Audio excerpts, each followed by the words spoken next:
नमस्कार, खबर दमदार में आपका स्वागत है। मैं हूं अनुपम मिश्रा। कानपुर कांड पर सबसे बड़ा खुलासा न्यूज 18 की टीम कर रही है। न्यूज 18 की पड़ताल में 8 पुलिसकर्मियों के असली गुनहगार बेनकाब हो रहे हैं। विकरू गांव में पुलिस की दबिश के दौरान गांव की बिजली पूरी प्लानिंग के तहत कटवाई गई थी। बिजली काटने के लिए थाने से फोन किया गया था। चौबेपुर थाने से फोन आने के बाद शिवली विद्युत केंद्र ने गांव की बिजली सप्लाई को काटा था। फोन करने वाले ने खुद को चौबेपुर थाने का पुलिसकर्मी बताया और यह भी कहा कि गांव में कोई बड़ा हादसा हो गया है, इसलिए बिजली को काट दिया जाए। एसटीएफ की शुरुआती जांच में इस बात का खुलासा हुआ है। एसटीएफ ने हादसे के वक्त बिजली सप्लाई काटने को लेकर शिवली विद्युत केंद्र के कर्मचारियों से पूछताछ की। उसी में इस बात का खुलासा हुआ, जिस नंबर से बिजली काटने के लिए फोन आया था, जब उसकी जांच पड़ताल की गई है तो वो चौबेपुर थाने के ही एक पुलिसकर्मी का निकला है। हालांकि एसटीएफ ने उस पुलिसकर्मी के नाम का खुलासा अभी तक नहीं किया है। तो कानपुर शूटआउट पर न्यूज 18 का यह सबसे बड़ा खुलासा, एसटीएफ की पूछताछ में बड़ा खुलासा हुआ है।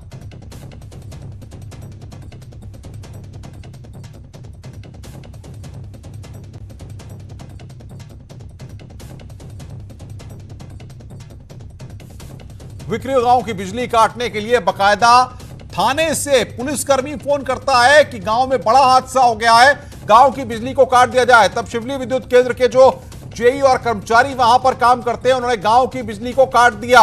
यानी कि यह पूरी प्री प्लानिंग थी कि पुलिस के विक्रू गांव में पहुंचने से पहले गांव की बिजली को काट दिया जाए।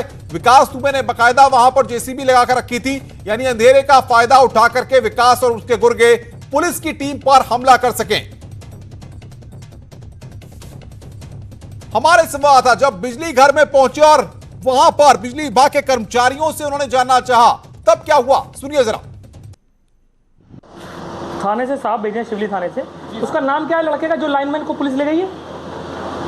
जो लाइनमैन जिसने बिजली काटी थी परसों, साहब पूछ रहे उसका नाम क्या है? मोनू। मोनू नाम है। कहाँ रहता है?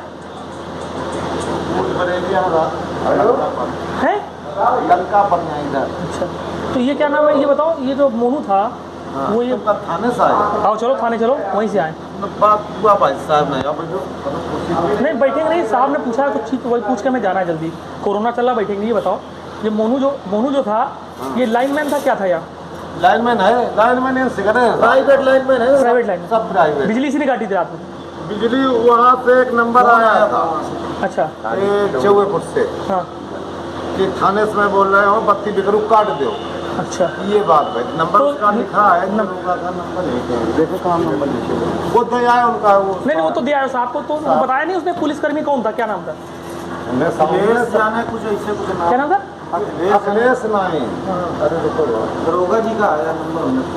अरे दरोगा जी का था वो, थाना सिपाही का था किसी का नंबर? भैया बताना क्या साहब से बात करके। अरे यार, अरे तो से तुम दर्ज है वो नंबर। नंबर बता दो। नहीं अभी साहब बुलवा ले रहे, वहाँ पूछ ले रहे। हमने कहा आपको वहीं बुलवा के निवेदन करके वहाँ पूछ ले रहे। कोई झगड़ा थोड़ी ना आपसे हमारा, हम तो पूछ रहे चीजें। मतलब उसमें हम कह रहा है हाँ, मतलब समय था ना, रात समय था। और इस वक्त बड़ी खबर लखनऊ से, जहां पर विकास दुबे के भाई के घर खड़ी कार को पुलिस ने उठवा लिया है। सरकारी नंबर की एम्बेसडर कार पुलिस ने खिंचवाई है। कार से जुड़े कागजात नहीं दिखा पाए विकास के परिजन। प्रमुख सचिव के नाम पर है कार का रजिस्ट्रेशन। जांच के लिए पुलिस कार को ले गई है। लखनऊ के कृष्णा नगर में विकास के भाई का घर है और यहीं से यह कार पुलिस ने उठाई है। इस कार की तस्वीरें इस वक्त हम आपकी स्क्रीन पर आपको दिखा रहे हैं। कार का पेपर नहीं दिखा पाए और प्रमुख सचिव के नाम पर यह कार रजिस्टर है। इसी से आप विकास का रसूख और उसके कनेक्शंस को समझ सकते हैं। लखनऊ के कृष्णा नगर में विकास का घर। ऋषभ मणि बातचीत करने के लिए हमारे साथ फोन लाइन पर। ऋषभ, इस कार के बारे में कुछ पता लग पा रहा है?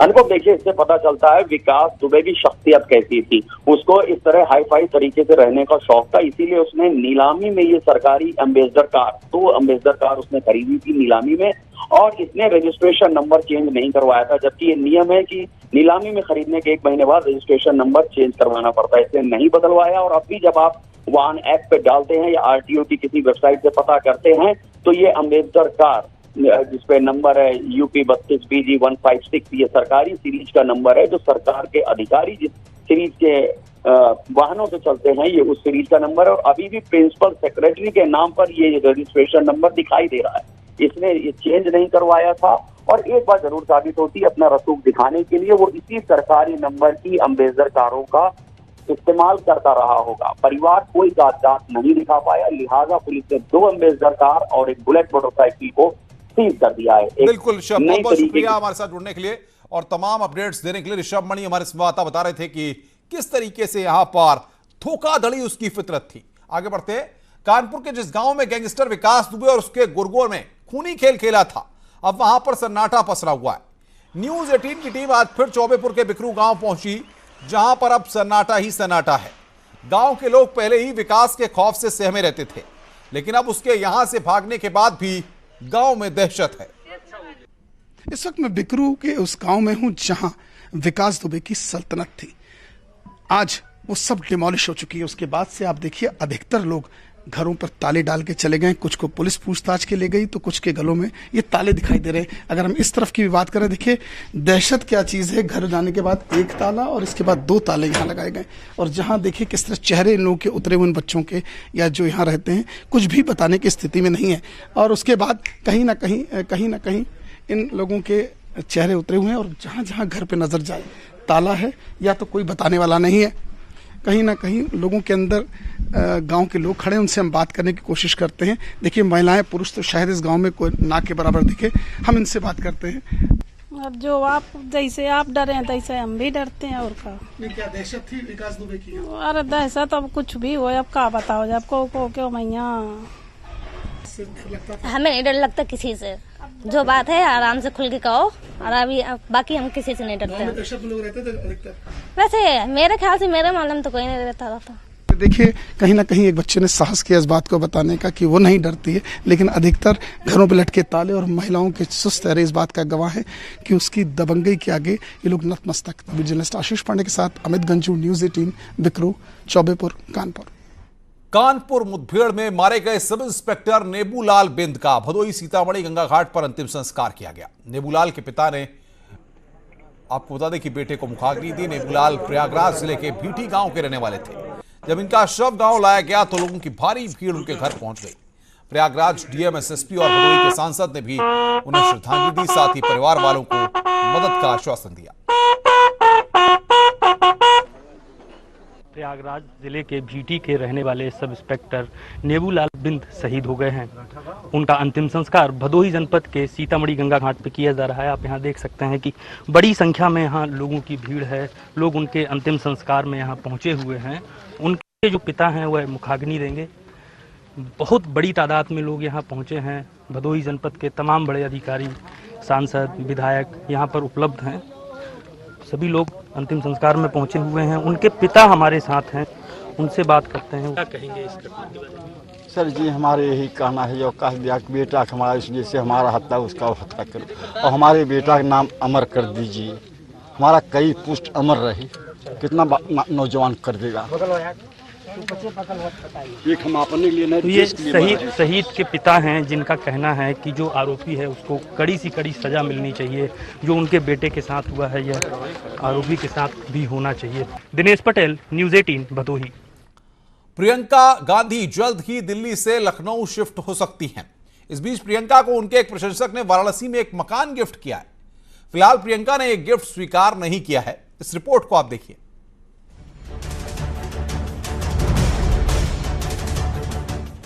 यूपी में कांग्रेस की जमीन तलाश रही प्रियंका गांधी दिल्ली से लखनऊ शिफ्ट हो रही हैं, तो वहीं अब प्रियंका का एक और पता वाराणसी बनने जा रहा है।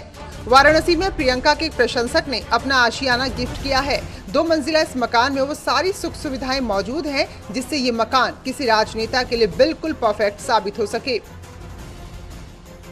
कि प्रियंका गांधी के दिल्ली आवास खाली कराने की उनको नोटिस दी गई है, तो चूंकि मैं उनका बहुत बड़ा प्रशंसक हूँ, उनका बहुत बड़ा समर्थक हूँ, मैंने सोचा मैं अपना ही मकान क्यों न दे दूँ उनको रहने के लिए। उत्तर प्रदेश के चुनाव पास हैं। बनारस एक ऐसी जगह है जहाँ से हर तरह के मैसेज, राजनीतिक मैसेज हो, चाहे वो किसी भी तरह का एक अच्छा मैसेज हो, देने के लिए अच्छी जगह है। मैंने कहा बनारस में एक आवास उनको दे दिया जाता है, जहाँ पे आकर के वो अपना कार्य भी करें, आकर रहें। मकान में एक लॉबी बनाई गई है जिसमें प्रियंका के समर्थक बैठ सकें। मकान में एक ऑफिस भी है जिससे प्रियंका घर में रहकर पार्टी का कामकाज संभाल सकें। मकान में 2 बेडरूम भी बनाए गए हैं जो पूरी तरह से एयर कंडीशन है। हर कमरे में प्रियंका गांधी और उनके परिवार की तस्वीरें लगाई गई हैं।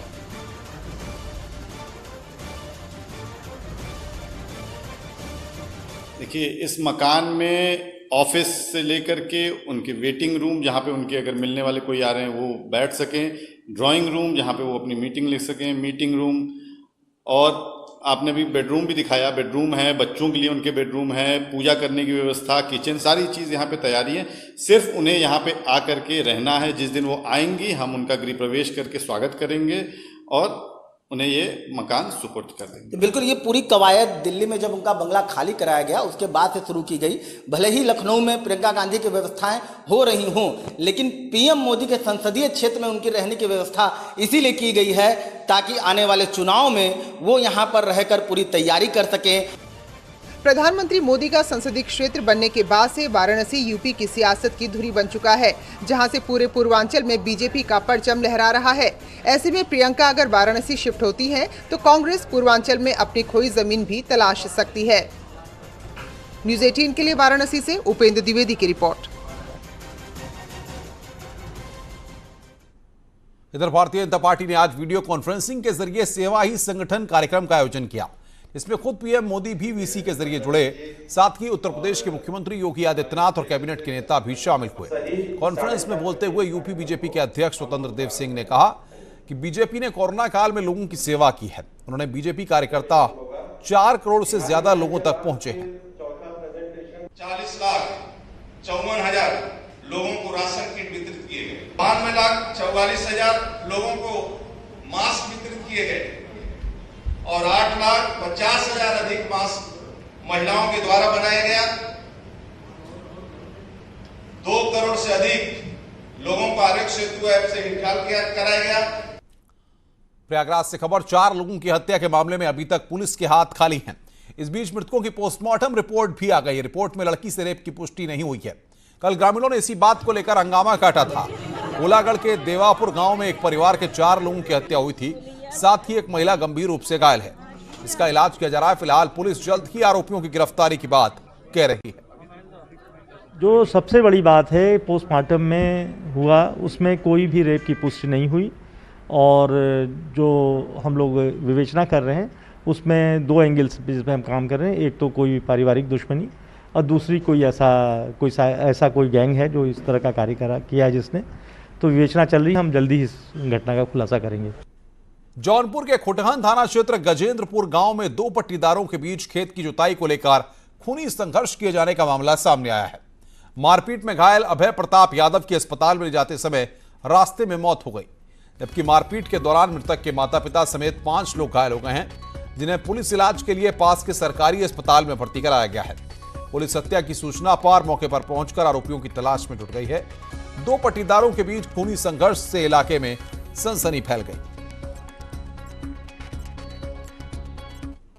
मुरादाबाद नगर निगम स्मार्ट सिटी में शामिल है, लेकिन बावजूद इसके शहर में गंदगी का अंबार लगा हुआ है। नगर निगम के अधिकारियों की लापरवाही के चलते इस वक्त शहर के कई इलाकों में गंदगी ही गंदगी नजर आएगी।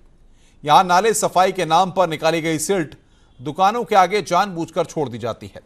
दुकानदारों का आरोप है कि अधिकारी शिकायत करते जरूर हैं, लेकिन उनकी बात नहीं सुनी जाती। लिहाजा हर महीने निजी सफाई कर्मी को पैसे देकर सिल्ट को उठवाया जाता है। नगर निगम प्रशासन जो स्मार्ट सिटी में मुरादाबाद के शामिल होने के बाद मुरादाबाद की ऐसी शर्मनाक तस्वीरें बना रहा है। ये सिल्ट नाले से 8 दिन पहले निकाली गई है, लेकिन नगर निगम कर्मियों ने इसको अभी उठाया नहीं है। बारिश रात यहाँ हुई है तो बारिश से वापस कुछ सिल्ट वापस नाली में चली गई है। ये सर गलसही चौराया है, 5 दिन से ये कूड़ा पड़ा है।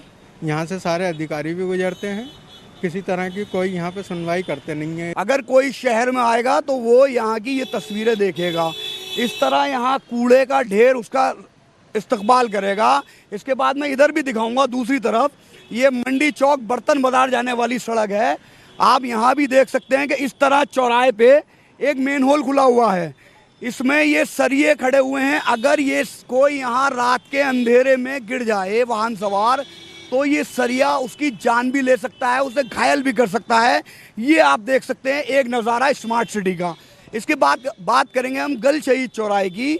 इसी चौराहे पे आप देखिए ये कूड़े का ढेर भी पिछले 5 से 8 दिन से पड़ा हुआ है, लेकिन नगर निगम के लापरवाह अधिकारी सफाई कराने में नाकाम हैं। दुकानों के आगे कूड़े के ढेर हैं, गंदगी फैली हुई है, लेकिन कोई भी जिम्मेदारी लेने को तैयार नहीं है। हमने नगर निगम के अधिकारियों से बात करना चाही, लेकिन उन्होंने कोरोना वायरस के चलते अनलॉक 2 में दूरी सोशल डिस्टेंस की बात कहते हुए पल्ला झाड़ लिया और ये कहा कि हम आपसे बाद में बात कर लेंगे और जल्द ही ये कूड़ा उठवा देंगे। फरीद शमसी, न्यूज़ 18 मुरादाबाद। इधर मऊ में बारिश से जलभराव की समस्या पैदा हो गई है। वाराणसी मऊ रेलवे रूट पर बने अंडरपास में पानी भरने से गाड़ियां इसमें फंस गई हैं। ये अंडरपास परदहा इलाके में है, जहां पर अभी से जलभराव की समस्या होने लगी है। हालांकि कुछ देर की मशक्कत के बाद ट्रैक्टर की मदद से कार सवार रेस्क्यू किया गया और गाड़ी को बाहर निकाला गया। कंकरखेड़ा थाना क्षेत्र में नशे में धुत एक नवाबजादे ने पेट्रोल पंप के कर्मचारियों को कार से टक्कर मार दी। इन सीसीटीवी तस्वीरों में अभी हम आपको दिखाएंगे। देखिए आप जरा कि कैसे काली रंग की कार अचानक से पेट्रोल पंप में आती है और वहां बैठे कर्मचारियों को टक्कर मार देती है। काफी देर तक ड्राइवर गाड़ी को वहां दौड़ाता रहा। गाड़ी रिटायर्ड कर्नल के बेटे की बताई जा रही है, जो ऑस्ट्रेलिया में पढ़कर आया है। तस्वीर वायरल होने के बाद पुलिस ने 2 आरोपियों को गिरफ्तार किया है।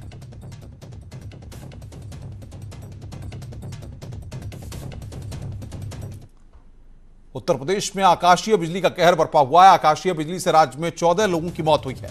प्रयागराज में 6, मिर्जापुर में 5, कौशाम्बी में 3 की मौत हुई है। जौनपुर में आकाशीय बिजली से मां बेटी जख्मी हुए हैं। तो 14 लोगों की मौत हो गई है। आकाशीय बिजली का कहर उत्तर प्रदेश में बरपा हुआ है।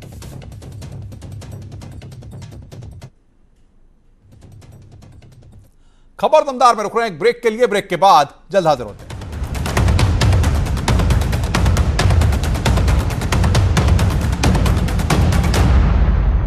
न्यूज़ हेडलाइंस के प्रायोजक सच्ची सहेली, महिलाओं के लिए सबसे भरोसेमंद औषधि एवं टॉनिक।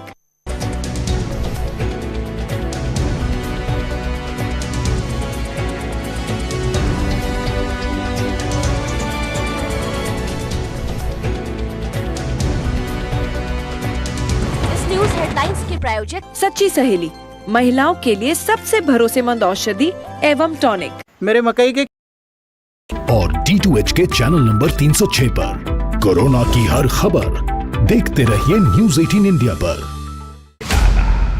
भैया राम राम, नमस्कार। बाहर ना जाना, कुछ बता रहे हैं, कुछ चेता रहे हैं।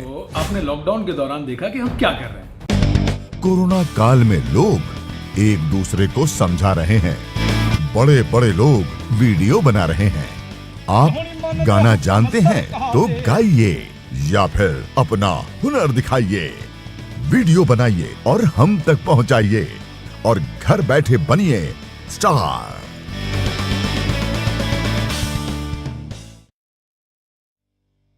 न्यूज़ 18 इंडिया आपका पसंदीदा नेशनल न्यूज चैनल उपलब्ध है टाटा स्काई के चैनल नंबर 519 और एयरटेल के चैनल नंबर 318 पर। कोरोना की हर खबर देखते रहिए न्यूज़ 18 इंडिया पर। अब तो घर में बैठना आसान नहीं है, पर सच ये भी है कि जान है तो ही जहान है। आप खामोशी से करते रहिए कोरोना पर वार। महाबहस में होगी सवालों की बौछार। एविडेंस बेस्ड के आदेश पर जिनको कोई मतलब नहीं। आप धोते रहिए अपने हाथ। एक भी सामने नहीं आया, इसके खिलाफ जाकर खड़े हो रहे हैं। मैं लड़ता रहूंगा सिस्टम के साथ। पुलिस जो काम कर रही है वो किसके आदेश पर? वो हमला कर रहे हैं डॉक्टर पर। हम कमजोर नहीं पड़ेंगे, हम साथ साथ लड़ेंगे। महाबहस सोमवार से शुक्रवार रात 7:56 पर। हर गांव देखेगा, हर शहर देखेगा खबरों का शतक। कोरोना से प्रदेश की लड़ाई की ताजा जानकारी रोज सुबह शाम। कोरोना 100 सिर्फ न्यूज़ 18 उत्तर प्रदेश उत्तराखंड पर। घरों से शहरों तक की हर पल की हर खबर न्यूज़ 18 के रिपोर्टर पहुंचाते हैं आप तक, ताकि तेजी से फैलते कोरोना की मिले आपको फास्ट अपडेट। देखिए यूपी एक्सप्रेस 100 सिर्फ न्यूज़ 18 उत्तर प्रदेश उत्तराखंड पर।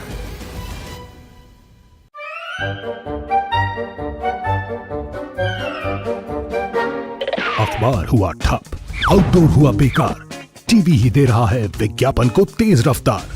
करोड़ों दर्शकों तक न्यूज़ 18 पहुंचाएगा आपका ऐड। न्यूज़ 18 की टीम दमदार बनाएगी आपका ऐड शानदार। जल्दी कीजिए, कहीं छूट ना जाए ये सुनहरा मौका। हमें मेल करके उठा लीजिए बड़ा फायदा।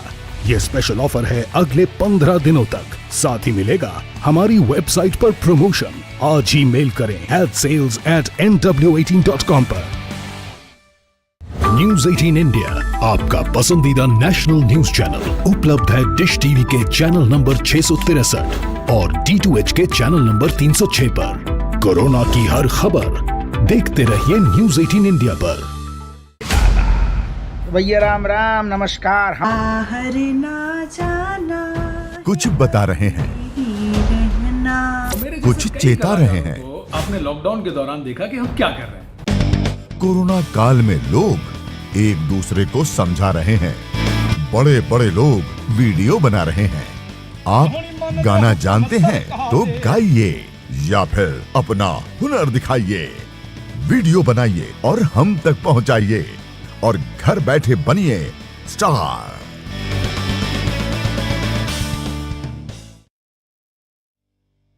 न्यूज़ 18 इंडिया, आपका पसंदीदा नेशनल न्यूज चैनल, उपलब्ध है टाटा स्काई के चैनल नंबर 519 और एयरटेल के चैनल नंबर 318 पर। कोरोना की हर खबर देखते रहिए न्यूज़ 18 इंडिया पर। अब तो घर में बैठना आसान नहीं है, पर सच ये भी है कि जान है तो ही जहान है। आप खामोशी से करते रहिए कोरोना पर वार। महाबहस में होगी सवालों की बौछार, एविडेंस बेस्ड के आदेश पर जिनको कोई मतलब नहीं। आप धोते रहिए अपने हाथ। एक भी आज ये देश है हमारा में भारत की गर्जना पर होगी सबसे बड़ी बहस। आज प्रधानमंत्री ने साबित कर दिया कि वो भी एक टाइगर हैं। ये पूरा टाइगरों का झुंड है और वहाँ कायरों का एक नीड है। आप देखिए जिसको मैं कांग्रेस पार्टी कहता हूँ, सी फॉर कायर एंड सी फॉर कांग्रेस। जब प्रधानमंत्री लेह में थे तो शर्म आनी चाहिए, ये ट्वीट करना कितना जरूरी था। हमारी पहली बार हुआ है कि हमारे प्रधानमंत्री का स्टेटमेंट चीन के मीडिया ने कोट किया कि देखो भारत के प्रधानमंत्री बोल रहे हैं कि हम नहीं घुसेंगे। ये इलेक्शन की जंग भी नहीं है, हम इसलिए कहते हैं कि राष्ट्रवाद को बेचने की कोशिश कर रहे हैं। राष्ट्रवाद को ये बेचने की कोशिश है तो देशभक्ति क्या है रहमानी साहब, आज डिफाइन कर दीजिए। आज आप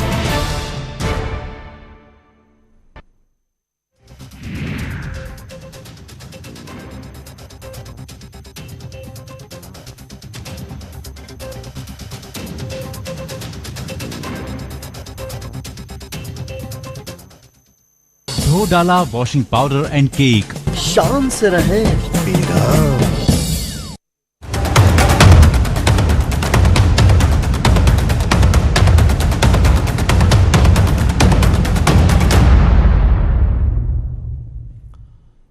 स्वागत है। ब्रेक के बाद उत्तर प्रदेश में एक बार फिर चलाया जाएगा ऑपरेशन क्लीन। सीएम योगी ने डीजीपी को निर्देश दिया है, हर जिले में तैयार होगी अपराधियों की लिस्ट। हर जिले की लिस्ट की समीक्षा करेगा डीजीपी ऑफिस। पूरी जांच पड़ताल के बाद शीटर और बड़े अपराधियों के खिलाफ अभियान चलाया जाएगा। तो उत्तर प्रदेश पुलिस का ऑपरेशन क्लीन एक बार फिर चलाया जाएगा, फिर शुरू होगा ऑपरेशन क्लीन।